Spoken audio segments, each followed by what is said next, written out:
What's up, guys? It's crazy, crazy, crazy. I was just playing around here for a second while people jumped in. Hope everybody's having a great week. We're like right in the middle of the week before the weekend. I can see home time coming. Da-na. What's up, John?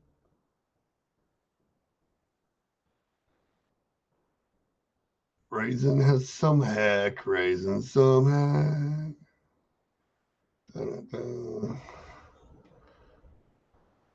Trying new things out.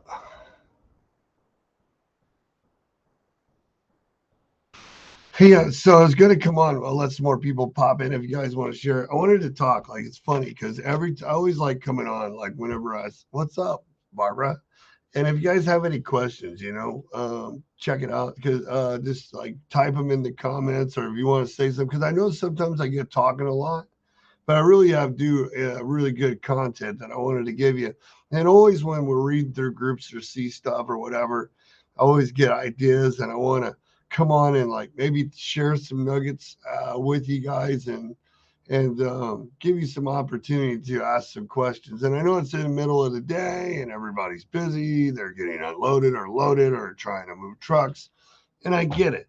And I would come on later, but I have boot camp tonight, trucking. It's the last one I'm doing right now. And we're getting ready for freight sales and we're opening the brokerage and working on Yumi's trucking and all kinds of stuff, documents, paperwork, lawyers, and all copyrights and uh, doing educational stuff and everything. But so I wanted to come on and talk about stuff that's important about brokers, carriers, and even some of the dispatching services. Because, like, it's crazy. I've been against it for. I'm not against dispatching services. I just think carriers need to learn how to do it themselves so they can actually grow. Otherwise, people are going to do it for you. You know what I mean? And that's the problem. That's where we get to, like with brokers and dispatchers. A lot of times we work so hard to do things wrong. You know what I mean? Like, and the reason why I'm coming on is I wanted to spend some time and talk with you guys to talk about getting customers or dispatching or load boards or why you're having trouble as dispatchers getting the wrong clients and why you're leaving so much money on the table. You know what I mean? Like seriously, like you have no idea.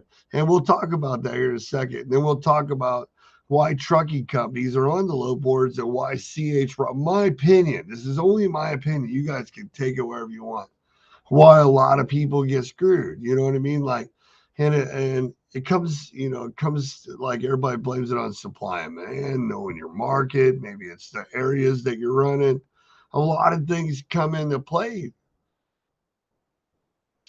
A lot of things come into play. Somebody told me earlier, I heard a comment earlier, somebody that's in a group made a comment that low boards rate are sucking, the spot market's down, volume sucks, or some shit like that. You need to get out and go local to your customers. But then for the last 9 months, the guy's been saying use the load boards. Load board then relationships, no one wants relationships. Well, if no one wants relationships, then why are you going out to customers in your neighborhood? And so when you go out to a customer, so okay, I get the part about going out to customers, right? So the problem is most of you guys we're talking to, I mean, I don't know if there's people on here that are watching me that have like 300 to 500 trucks. I know some that are watching me have 100 trucks, some guys, and there's some bigger ones, I'm sure, right? And I know a bunch of bigger ones, but I think a lot of the guys that are on here watching me that fly through here are like 3 to 5, maybe 10 to 20, or 100 trucks, right? Give or take. Some people on here are brokers, I know for sure, that are established moving stuff. They just take bits and pieces of what I give. And others are guys that are lost as fuck and they're about ready to quit. And then there's a lot of dispatching services that are on here that think because they have 3 broker relationships and they're charging percentage, and at the end of the week, because they're really making money. And I doing all these new carriers all the time, starting over and all the packets and being available 24/7 and banging out the phone 150 times to get one load, but you'll get her done. You know what I mean? See, and so all that sucks. Like it really does. Like honestly, like telling the truth. And it's because a lot of people won't do the work, right? And I'll talk about each one. Like For example, like let's say we're that guy and we have 1 to 3 to 5 to 10 trucks. So first off, let's say I went to eCarrier check. I was going to get my password, but I forgot it. But let's say I went to ecarriercheck.com right now, right? Or DAT, where they post trucks. Or maybe I'm on Carrier 401 and I go to a certain area and I look up 100 carriers. And I look at these carriers and they're all been in business for like at least 6 months to a year or more. And every one of these carriers has 3 to 5 trucks plus.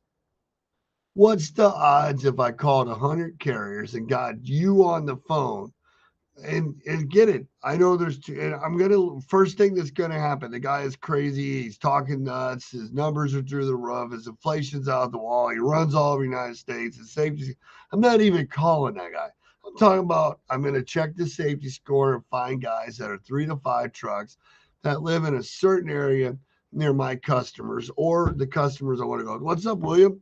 So I'm asking you guys, if you were a trucking company, if I was to call these trucking companies right now, just randomly, it's just like William off the load board, and I say to you guys, hi, my name's Shaggy, and I know it's a fucked up name, and the reason I was calling is because you carriers, this. So remember, the guy this morning said you need to get out and go see customers. I get it. I believe you do, every one of you. Because if customers don't have trucks, they don't have freight moved at all. And brokers don't have trucks. They just arrange both to move the trucks, and they're really good at it because people don't know what to do. I'm telling you. And I'm this guy. I had 28 trucks and dispatched another 30 to 70. I'm telling you. Me and Corey were rocking it. And so, and for his freight, it was great. But when we didn't have any other freight to cover or no backhauls, that's when it got fucked up. So I'm asking you, if I was to call people, let me get to the point because I know I get sidetracked. And if you guys have any questions about anything I'm talking about, please, while you're strolling through, type it in because this is you I'm talking to. So if I was to call under carriers, most people, if I got them on the phone and found out the right person, asked if they work with brokers or customers, if they had any common sense, they would say, I only work with brokers. You've never got any customers, and most of them haven't. They've had opportunities, but they never have. They're working through brokers. And it's like, you got 3 to 10 trucks. Why don't you have customers? Well, I just never tried. I've always been so busy trying to hang up with the brokers, haven't really take time to look. Okay. I got it. But you're screwed right now because there's no freight and the brokers are fucking you because, oh, they're not. So you have relationships with certain ones that keep you busy. Oh, great. So you're doing good. But most people don't. Most people don't run a dedicated or regional or round trip route to the same cities. They don't. They don't post it. They don't email it. And they definitely don't take time to search it, right? At all. So these are the carriers that are all over the 1.5 million carriers that are 20 trucks or less or whatever the fuck the numbers are. A lot of them carriers, right? And so these carriers either have to use load boards or they have to go after brokers. And it's proven fact that most people are using brokers. It's honest. So what do we do? Well, the problem is there's a lack of training there because if you have 3, 5, 6, 7, 8, 9, 10, 15, 20, 30 trucks, that's how much freight you can haul, right? You can haul 1 to 2 loads, maybe 3, depending on the freight, maybe 5 if it's one a day, maybe 10 if it's one a day. That's all you can do with your 20, 10, 15, 30 trucks. Well, these big brokers and brokers know that. And they know carriers don't know how to sell, and they know customers need stuff done. And when you go into these, if you got a customer that gives you exactly what you need, or you're in there with 10 trucks and you guys have worked together and did your piece, then you can maybe hustle that customer and maintain them, right? So if you go out to your local neighborhood and you just drive around like this guy says, and you guys have a trucking company with trucks, and you walk into the customer and you randomly say, hi, my name is Shaggy and I got trucks. And do you guys need some trucks? Or what are you going to say? You're going to walk in and say, hey, man, I see you guys load flatbeds here. I got flatbeds. Hey, can I help you with my trucks? The guy's like, I'm really busy right now. I can't. These guys I'm already using, I got to get this loads covered, and he might, or whatever's going through his head. And you got trucks. Well, you might get lucky and the guy be like that and just say it. Or you might have to work a little harder and find out what problems he has before you go in there. Like, what lanes are you going and get that people aren't covering? What makes you better than the guy before that's already there? How much, if he has 100 loads coming out and you can only cover 6, how are you going to cover it? Are you going to become a broker and throw it on the low boards? Have somebody come and fuck it up because TQL cancels on them before they get to you? Then you have to hope the customer relies on you to get back, but your trucks can't be there because you only got 5 of them. You were counting on your 10 buddies to help you, and you didn't build no network past that. None of them were there to help you. Are you going to go out and find other 10 truck companies the same size as you that live in the area where your customers shipping and receiving and see if they want some freight too, or they go to those areas that you don't, and see if you can find other brokers or customers with freight coming back and control those trucks? And, you think about it. Like, all a person wants is to work and keep busy and grow their company consistently multiples of times. Why not build the product to do it? You have to research somebody. The customer's got somebody in there. Don't get offended.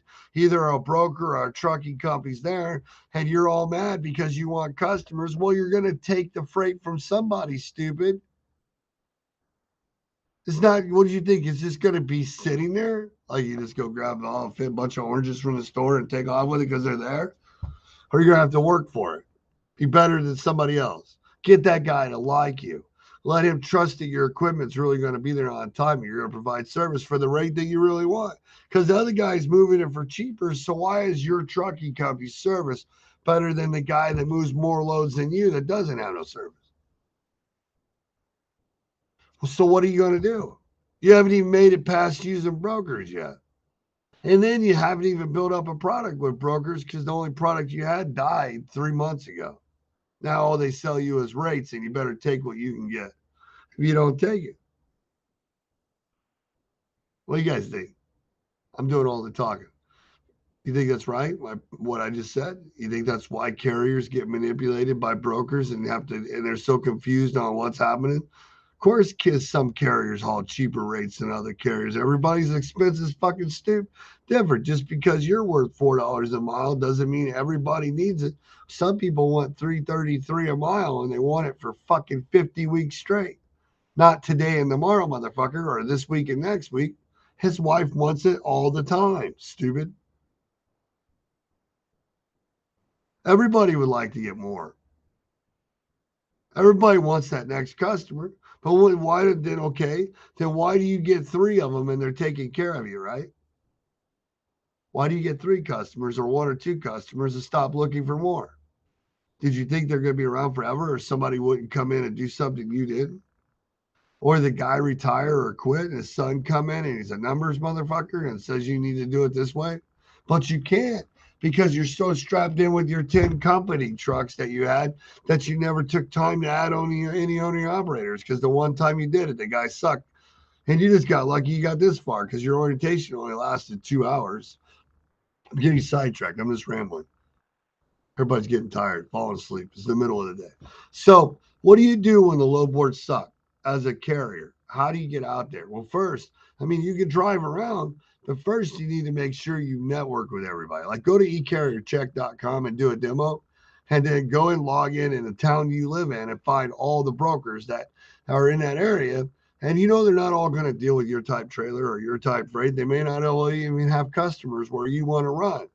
But if you know specifically where you run and you send an email out to these brokers that are looking for carriers and customers all the time, and you keep sending this email that says, hello, my name is Shaggy, and I'm looking for dry van freight, 45, blah, blah, blah, going between Indianapolis and St. Louis, and I pretty much got a couple trucks every day that could do it, drop hook or power only, or we have our own trailers. If you're needing equipment like that for future bids or contracts, we have quite a bit of trucks and we're available all the time. Thank you very much. Here's my cell phone number. Call me anytime if you have any freight you want to tell me about. You know what I mean? So those guys, you constantly do it and they get annoyed, just like when you call customers trying to get their freight all the time. So sometimes you're doing that. And you're doing that to find problems, right? Because when brokers call you with loads at customers and they say these are new contracts or bids coming up, they're actually telling you that they don't have no trucks. And these are lanes that if you had trucks and you could cover the volume or had carriers to help you, then you should go after this shit. But then you go back to the non-compete backsolicited kind of thing. I get it. You know, you have to determine that because everybody's going to have an opinion on that, just like transparency, right? So like with dispatchers, right? So if you're a dispatcher, check this out. Let me do some numbers. How many dispatchers do we have? People that want to do dispatching or dispatchers watching? There's only 9 people I can see on mine, so it's kind of boring this afternoon. But how many people are dispatching or want to dispatch? So if you could open up a business from home, right? Check this out before I keep going. And you could go and spend whatever on a broker bond and get your MC authority and become a broker first, right? A legitimate broker, right? Right? Not a double broker, a legitimate broker with no trucks. You may have trucks later, so you need to understand, but just a broker, right? So let's think about it. So we already got dispatchers that want to run companies, but they don't really have nothing involved. They're trying to do invoicing, but they don't understand the right way to do it. And they want to dispatch carriers. The problem is you're always going after the wrong carrier. Because if I was to call 100 carriers and ask them if they're working for brokers or customers, most of them would tell you brokers, right? And so when they tell me brokers and they're working the load boards, well, shit, anybody can do that. I can do that. They can do that. You can do that, right? Yes. But not everybody can call up a carrier and find out if he works on road boards and then find out if he wants to run between Indy and St. Louis or Indy and North Carolina and back or Indy and Cleveland or Indy to Kansas City or maybe he likes Dallas to Shreveport to up to Columbus over to Indy and back down to Dallas and Shreveport. It's weird. You paint these patterns and you start finding these carriers, right? So first thing you do is you figure out where you're going to do the freight and then you look at it. This is what we're going to do, right? And training and freight sales coming up. Then what we're going to do is go find the brokers, the carriers, and the customers that are all pulling for these people and talk to them. Then the next time we're going to call carriers and we're going to call them up and ask them these questions like, hey, do you guys do this? These are established carriers. These guys been in business like 2 or 3 years. They probably already got all the brokers filled out and everything for you. And they hate it. They fucking hate it. They hate the 2-year cycle. They hate the up and down in the markets. And they wish that they could have a FedEx gig where they could put trucks on and just see $1,000 a week profit every truck and just add more and more. Owner operators, diversify, whatever. That's all they want, really. That's why they bought the second truck was to make money. But it's not fun because they're having to wear all the hats. You see what I'm saying? So if you guys were real dispatchers, you'd be a broker first. And what you do is you'd call these more established carriers. You'd be like this. Hello, is this Jim? Or is this Jim Bo's Trucking? All right, great. Oh, it's Jim. Well, you own Jim Bo's Trucking. Cool name. I heard some crazy names lately. Hey, the reason I was calling is because I noticed you live between here and here.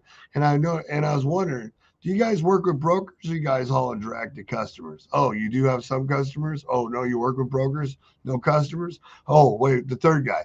Oh, you have customers. Okay, so you got 10 trucks and you run customers? So how do you guys get back? Oh, you do brokers. Okay. So you're not a broker yourself? No. Okay. So do you use more broker freight than customer freight? Wow. But it keeps you guys home on weekends running consistently. Oh, that's awesome. Great. Awesome. So if I could so that guy you just stop and that guy would be a guy you just sell him on your freight. So if I could get freight in that lane and I go out and fill in more lanes for you with customers I'm working on, would you have a problem working for me? And how much of a rate would you need one way? See it stop. But those other guys, the ones that are out there that are still using load boards, so you're like, hey, next question. You're like, hey, do you run between here and there? You guys do this state and that state? You do. You do all over North Carolina, all over Louisiana? Man, that's pretty badass. You know, I'm just saying.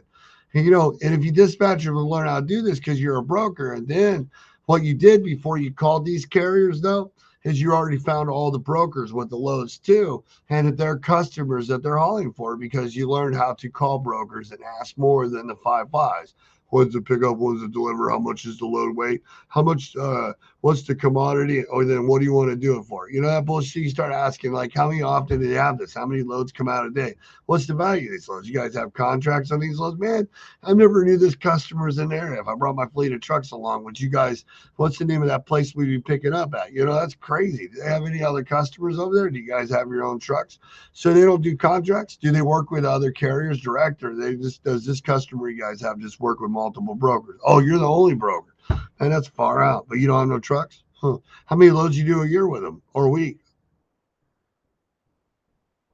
See, then you do that before, and you have a choice to haul for them with these carriers before you call them, or you could try to go direct with these carriers that you're getting ready to call. Because I can tell you, if you call carriers with trucks and you can do more money than they make and more consistently on both ends, they would probably give you the trucks to run, especially after you proved it. But if you expect to get the trucks and go to the low boards and then build this, then you're going to fail, especially with the new guy that no one wants to use and he don't even know what the fuck he's doing yet. You know what I mean? We're talking about carriers like a year or two down the road. Don't lie. They're all over Facebook, YouTube, Instagram, TikTok right now. Confused as fuck. Most of them are owner operators. Don't lie. You see them all day long. Hell, if you can't find an owner operator right now, you're freaking crazy. So, as a dispatching service, wouldn't that be a better way to do it? And you're like, why would that be important? So, let's say you had a fee of 4% dispatching fee, right? And let's say you had your own brokerage. So you have Shaggy's Logistics and Shaggy's Dispatch, right? And you charge a carrier 4%, right? Or 6 or whatever it is, of 7,500 a week. That's all he wanted. 7,500 a week, back to back, and a full weekend off, maybe a couple nights through the weekend, if not, but at least home on the weekend. And you had 10 of them doing that, right? Between Charlotte and Indianapolis, back and forth. Sometimes they go to Cleveland and come back, but it's always that triangle. And you do it over and over and over, right? Sometimes you're using brokers, but 50 to 70% of the time it's your freight, right? Because it's going through your brokers because you're doing all the work. You're covering both sides, right? So now you do $7,500, which is about $350,000 at 50 weeks. 50, so that's like what 10 trucks. That's $3.7 million. So if you take that times 4%, that's $75,000 just for dispatching 10 trucks, because you got 4% on all the rate cons. We didn't say which ones. We said all the rate cons. Now we could have said any freight through my brokerage. I can charge you only the freight that I booked through other brokers, but I'm still going to keep you in the same lane. But that's not what we do, right? We don't do that, do we? We don't do that at all. So what we should do, though, that's what we should do, right? You know what I mean? So that we can control the trucks and control systems. Because now, just say you go and you move that $3.7 million worth of freight. Let's say 50% of that was through your brokerage, right? So that's like what, 1.75? And then what if you're able to get anywhere from 8 to 10 to 15% or more off of that? But because the carrier was happy with $3 a mile or 278, because not every carrier is the same, right? So what happens if you're able to do that? I mean, how many dispatchers out there run 10 trucks, or one carrier with 10 trucks, or two carriers, and then you charge them 4 to 6% on all the freight, and then use their brokerage to broker part of the freight, other brokers, or to get the customers and to backhaul the freight, and then keep it anywhere from 8 to 15 because these guys aren't going anywhere. Do you guys realize that's an independent agent making almost $275,000 a year off 10 trucks worth of volume at 4%? Have only $7,500 a week off of 25 to 3,000 miles a week, give or take. How many people out there are one truck company that works for a company, or one truck dispatcher or broker agent right now, even with a book, that's doing it all wrong, that doesn't net $300,000 a year in this market? There's carriers that have one truck authorities that don't even make 120, and they're over here going, "Well, that's fucked up." He's right.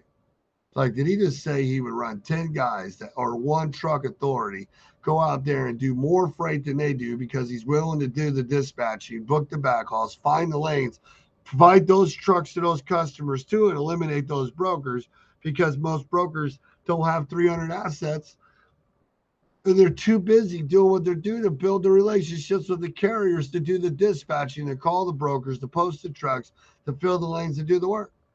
But if you really understood how much money was on the table, you'd probably fucking do it, though, wouldn't you? Or does it come back to the training? Because I talked to lots of people to go to work at all these brokerages out there, and I'm like, do they teach you like this? Do they tell you to talk like this? And I know they don't, because when I post the trucks, these are the brokers that are calling me, the companies they work for. And I'm like, seriously, right? Like, think about it. Look at Bob Trucks. He's been doing brokering forever.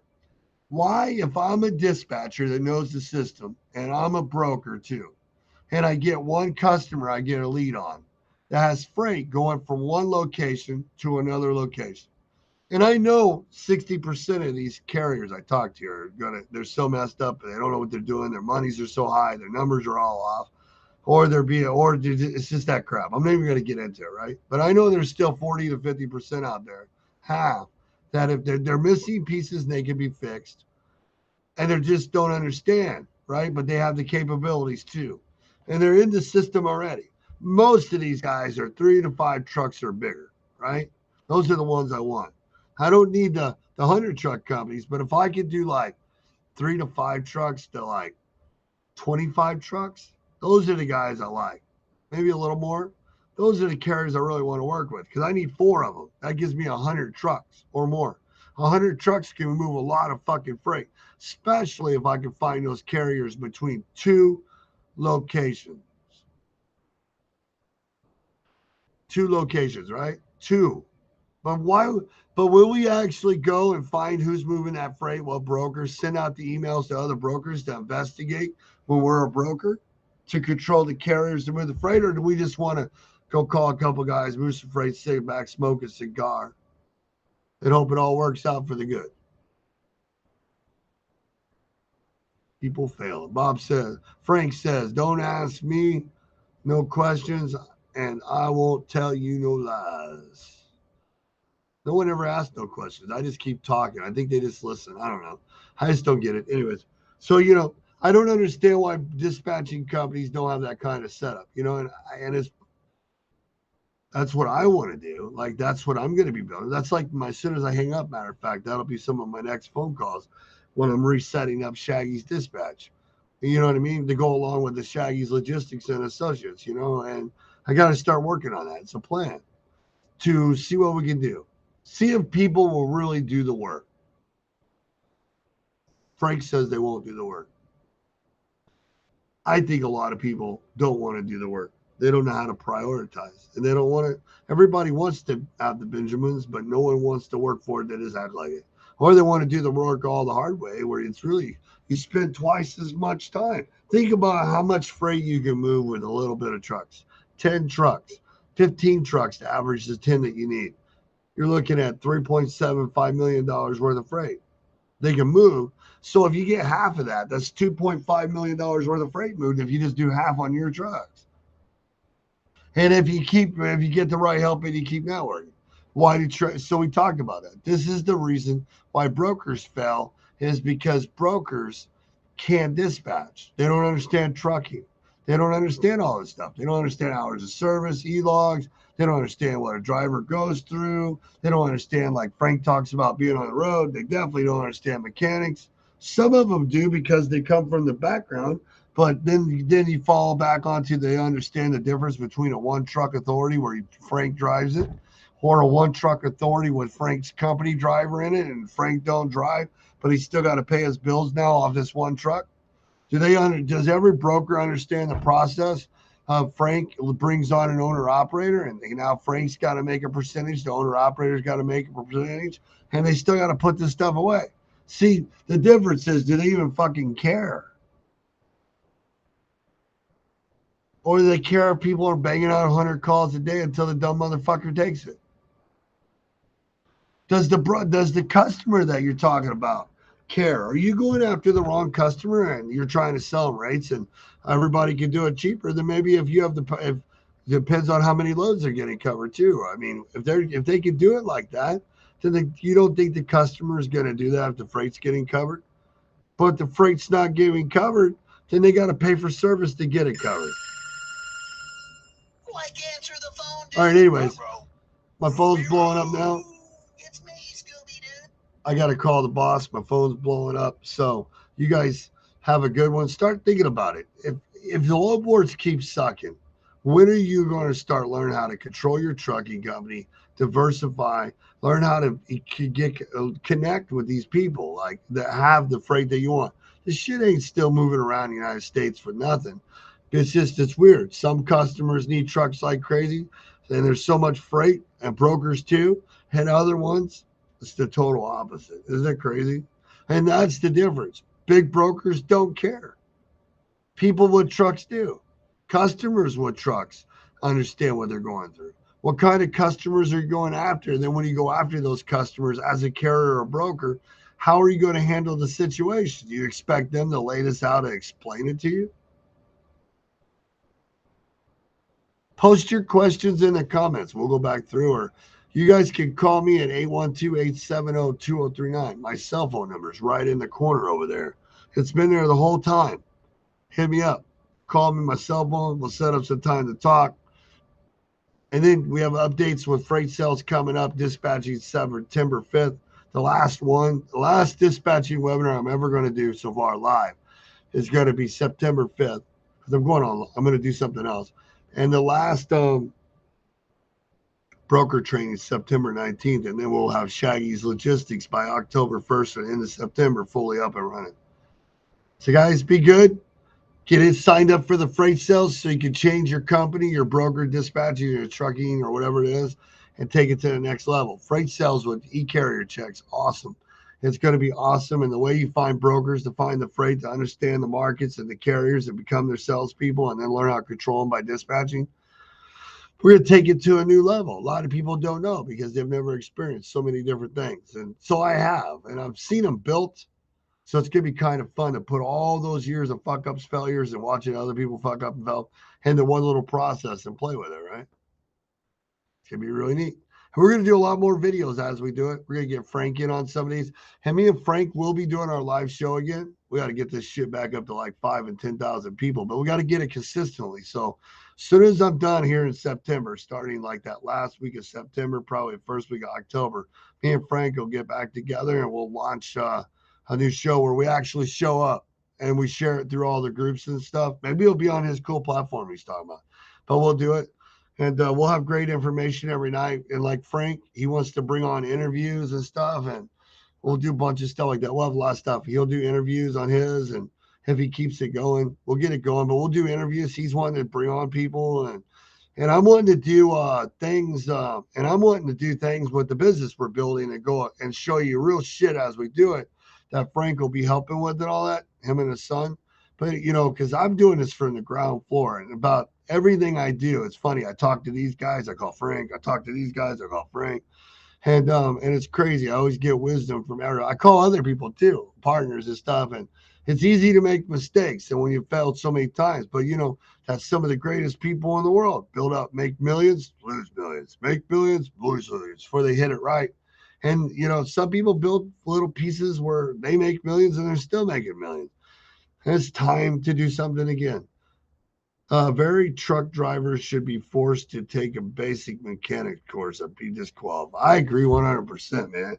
I wish I would. You know, I grew up with my dad being a mechanic, so I had to hold the flashlight on the 03, 05, 350 Impalas and his cars and stuff back in the day. But we're going to be doing a lot of cool stuff, so stay tuned. We'll get it back to a regular schedule where you guys can turn it on and throw popcorn around, and we'll start fucking some shit up. We'll have all these different people that Frank likes come on, and we'll interview them, and then we'll blast it out to like 400 groups and get annoying again. But you guys will share it anyways, and we'll do that. And it'll be really cool, too, because we'll build the whole team up to get it out there. So you guys, because I know a lot of people are coming back and watching it because they watching our videos because they have they're not getting like notifications with Facebook and stuff like that. So hopefully we'll get it set. We'll get rocking. But we're definitely I'm looking at the week after the 19th, like so 19, 20, be a weekend. Last week of September, we're gonna start that. I've been wanting to, and then I'll have time because we won't have no more boot camp webinars tonight to screw it up. So we'll get back to that routine. We used to do so good. You know, one time we were up to almost 5.5 million viewers, like our people watching over a period of time through our Facebook group and interactions. We'd have almost a million engagements, and we actually got the channel monetized. It was really cool where you get paid for everything. We just never really stayed after it. After a certain, everybody gets busy, right? You get caught up. You know, you don't have no help. Like that's why my phone number is always up there: 812-870-2039. Give me a call. If you guys watch the video and you're in any of these trouble that I'm talking about, it's time to make the change, right? And I do in-person trainings now. It's on Mondays and Tuesdays, 2 people. And we're going to do those from here on out. Those are back full time where you come and get a map that's behind my head. And we work on brokerage, trucking, dispatching. We work on freight sales. Where you bring the customers, we'll fucking sit in here, call them. You want to call brokers, you want to call carriers and talk smack. We'll do whatever you want to do. We'll do it in person, like right here in my office. So it's kind of cool. That's back. So it's kind of crazy. All right, guys, be good. Stay. I got to call the wife. You guys, make sure you're networking and get out there, get off the load boards. Make sure you're posting and searching with direction and networking with 30 brokers and finding what carriers are hauling in your area and how they're doing it and get you a piece of that action. Stop just sitting there waiting for those 3 guys at C.H. Robinson, Coyote, TQL, Integrity, Allen, Suntech, and all those guys to call you back when they find something because it worked when it was busy. They sell rates. That's why their freight revolves so fast. Change it. So, peace out, guys. Have a good one. Watch the video over if you jumped in. Have a great one.